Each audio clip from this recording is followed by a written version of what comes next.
Climate front Telangana president ఒకటే ఒక demand, సామాజిక న్యాయం లేకుండా పర్యావరణ న్యాయం లేదు.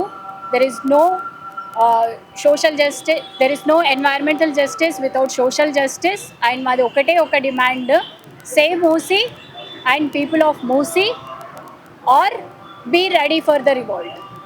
ఎందుకు చెప్తున్నా అంటే, ఇది మీకు సెలబ్రిటీ పెళ్ళిళ్ళకి వెళ్ళడానికి సమయం ఉంటుంది, వేరే ఫుట్బాల్ మ్యాచ్లకి వెళ్ళడానికి సమయం ఉంటుంది, అందాల పోటీలకు వెళ్ళడానికి సమయం ఉంటుంది, వేరే దేశాలకు వెళ్ళడానికి సమయం ఉంటుంది. కానీ ప్రజలతో మాట్లాడడానికి, ప్రజల సమస్యల గురించి తెలుసుకోవడానికి మాత్రం మీకు సమయం ఉండదు. ఎక్కడో లేదు, మూసి ఇక్కడ మన హైదరాబాద్లోనే ఉంది, చాదర్ఘాట్ పక్కనే ఉంది, అక్కడ స్లమ్స్ పక్కనే ఉన్నాయి. ఇక్కడికి మాత్రం మీరు రారు. ఇది మేము దామగుండం టైంలో అడిగినాం, హెచ్సియు టైంలో అడిగినాం, రండి మాతో మాట్లాడండి అని అడిగినాం. మీరు ఎప్పుడూ రాలేదు, ఎప్పుడు మా మాట పట్టించుకోలేదు, ప్రజల మాట పట్టించుకోవట్లేదు. ప్రజలని నిస్సహాయితులుగా చూస్తున్నారు. వాళ్ళ నిస్సహాయత కాదు, చాలా ఓపికగా ఉంటున్నారు. కానీ ఒక్కసారి ఆ ఓపిక పోయిందని అంటే ఖచ్చితంగా వాళ్ళు రివాల్ట్ అవుతారు. ఇంకో విషయం గట్టిగా చెప్పాలనుకుంటున్నా, ప్రజలు లేకుండా దేశం లేదు, దేశం లేకుండా మీ పవర్ లేదు. ఎప్పటికైనా సరే కార్పొరేట్లు కానీ లేకపోతే సెలబ్రిటీస్ కానీ మీతో ఉండరు, ప్రజలే మీతో ఉండాలి. మీరు పవర్లో ఉండాలి అని అంటే ప్రజలు ఉండాలి, ప్రజల హక్కులని కాపాడాలి. So I only demand save Musi and people of Musi are be ready for the revolt. Thank you. Gandhi పేరుతో ఈ దందా చేస్తుంటే గాంధీ మనవడే అడ్డుకుంటున్నాడు. గాంధీ చేతిలో కర్ర ఉంది కదా, 4 కోట్ల మంది ప్రజలు కర్ర పట్టుకొని గాంధీ గుత్పల సంఘం పెడతాం బిడ్డ, గుర్తుపెట్టుకోండి. గాంధీ పేరుతో ఈ దందా బంద్ చేయండి. అసలు గాంధీ మనవడికే లేదు, ఈ కొసరు గాంధీలకు మెప్పు కోసం ఈయన రేవంత్ రెడ్డి చేస్తున్నది. ఇది ఎవడు చెప్తాడు, ఇక పిచ్చోడి చేతిలో రాయిలాగుంది.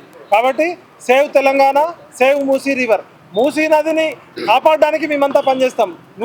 కానీ మూసీ పేరుతో దందా చేస్తే గాంధీ చేతిలో ఉన్న కర్ర పట్టుకొని మిమ్మల్ని తరిమి కొడతాం.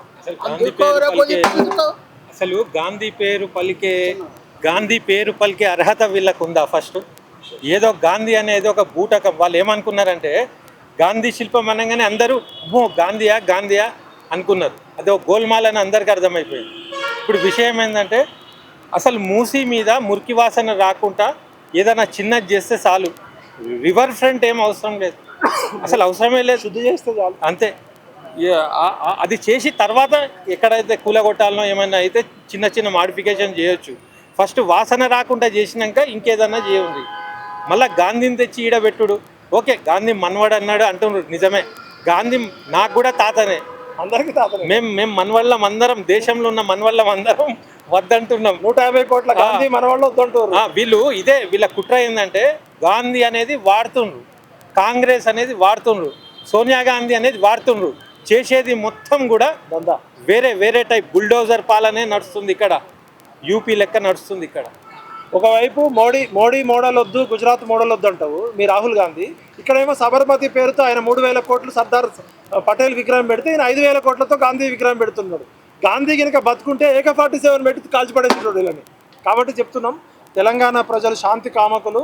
తెలంగాణ విద్యార్థులని, తెలంగాణ ప్రజలని రెచ్చగొట్టకండి. భారతదేశంలో జెన్జీ మూవ్మెంట్ తెలంగాణ నుంచి స్టార్ట్ అయ్యే అవకాశం మాకు ఇవ్వకండి దయచేసి. ఇది ఫైనల్ వార్నింగ్ అంతే. Thank you. ఈ తుమ్మల నాగేశ్వరరావుకి, ఇది పొంగులేటి చీనికి, ఇది లాస్ట్కి మా జిల్లే, మా మండలమే పట్టి విక్రమరకి. సిగ్గుసేటు మా ఊర్లోనే ప్రెసిడెంట్ TRS గెలిచింది. చెప్పుకోవడానికి డిప్యూటీ సీఎం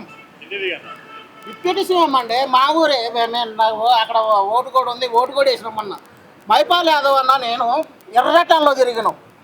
ఈ మూసీ నది గురించి 3 నెలలు పాదయాత్ర చేసినాం. పాదయాత్ర చేసినప్పుడు మళ్ళీ బట్టి ఇక్కడ వాళ్ళ బ్రదర్ వచ్చిండు, మళ్ళీ రవి గారు వచ్చిండు, అక్కడికి అంతా చూసిండు. చూసి కూడా సిగ్గు శరం ఏమైనా ఉందండి. తినేది అన్నాం కదా, అక్కడ ఖమ్మంలోని పిల్లలు, పసి పిల్లలు, ముసలోళ్ళు పాలన ఇదేనా? నేను కాంగ్రెస్ పార్టీ, నా చిన్నప్పుడు జైలుకు కూడా పోయిన రంగా గారు చనిపోయినప్పుడు ఉమ్మడి ఆంధ్రప్రదేశ్, అప్పుడు వంగవీటి మోహన్ రంగాన్ని చంపేసినప్పుడు, ఈ పాపిష్టమైన రామారావు చంపేసినప్పుడు మా ఊర్లో దిమ్మ కడితే ఎన్టీఆర్ దిమ్మను పాల్గొట్టి 13 సంవత్సరాలు జైలు పోయిన, వరంగల్ జైలుకి. ఇదేనా కాంగ్రెస్ జెండా పట్టుకొని మేమంతా తిరిగినాం, డప్పులు కొట్టుకొని తిరిగినాం, తెలిసి తెలియదు. ఈ పాలన బాగుంటుందని కేసీఆర్ సాగు డప్పు కొట్టిన అంత అన్ని మన తెలంగాణ జిల్లాలన్నీ తిరిగి ఇంకొంది దప్పు కొట్టు. ఇప్పుడు ఆకలి. రేవంత్ రెడ్డికి బట్టి విక్రమార్కి పొంగులేటి సీనికి తొమ్మలుగా అడిగే సిగ్గాలేదు అసలు.